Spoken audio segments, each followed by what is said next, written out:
Hello दोस्तों, स्वागत है आप सभी का आज की क्लास में। आज जो है हम उत्तर भारत के मैदान की बात करेंगे।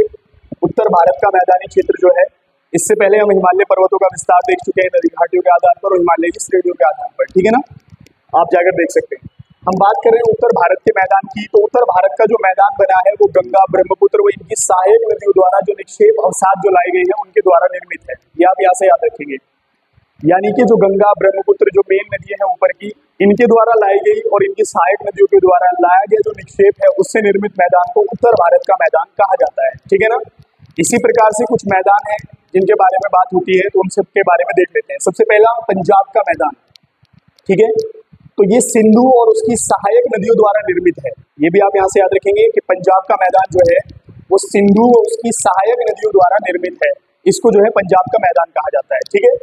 इस क्षेत्र में दो आब मिलते हैं, ये आप यहाँ से याद रखेंगे। इस क्षेत्र में जो है दो आब मिलते हैं, जिस तरीके से एग्जाम्पल के तौर पर बिस्त दोआब या जलंधर दोआब। दोआब क्या होता है, ये आप याद रखेंगे। जहाँ पर नदी मैदान से मिलती है वहां पर जो है दोआब बनते हैं और नदियों द्वारा बनाए जाते हैं।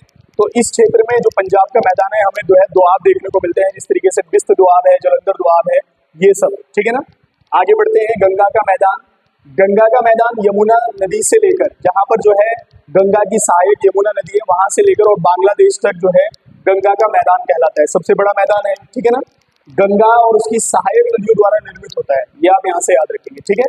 उसके बाद ब्रह्मपुत्र का मैदान। ब्रह्मपुत्र का मैदान असम राज्य में है, विस्तृत है और ब्रह्मपुत्र नदी पर जो है नदी के द्वारा निर्मित है ये। तो जो असम ब्रह्मपुत्र का मैदान है वो असम राज्य में है और ब्रह्मपुत्र नदियों द्वारा जो है नदी द्वारा निर्मित है।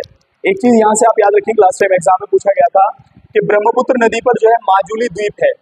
ये आप यहाँ से याद रखेंगे कि ब्रह्मपुत्र नदी पर माजुली द्वीप है जो विश्व का सबसे बड़ा द्वीप कहलाता है, ठीक है ना। आगे बढ़ते हैं। सिंधु नदी का मैदान। सिंधु नदी का मैदान सिंधु और उसकी सहायक नदियों द्वारा निर्मित है।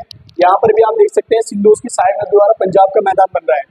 लेकिन ये जो सिंधु नदी का मैदान है पूर्ण रूप से पाकिस्तान के अधिकार क्षेत्र में है या पाकिस्तान में आता है, ये आप यहाँ से याद रखेंगे। उसके बाद राजस्थान का मैदान, तो ये भारत और पाकिस्तान दोनों में आता है और थार मरुस्थल का हिस्सा है। किसका है? थार मरुस्थल का हिस्सा है। तो कई बार, वैसे तो एग्जाम में नहीं पूछता, लेकिन कई बार यहाँ से प्रश्न बन जाता है, तो आप याद रखेंगे कि कौन सा मैदान कहाँ पर है और किन नदियों द्वारा निर्मित है, ठीक है ना। मिलते हैं नेक्स्ट वीडियो में। भारत की प्रायद्वीपीय पठार और प्रायद्वीपीय भारत के बारे में, इन सब के बारे में आपको बताएंगे, ठीक है। धन्यवाद।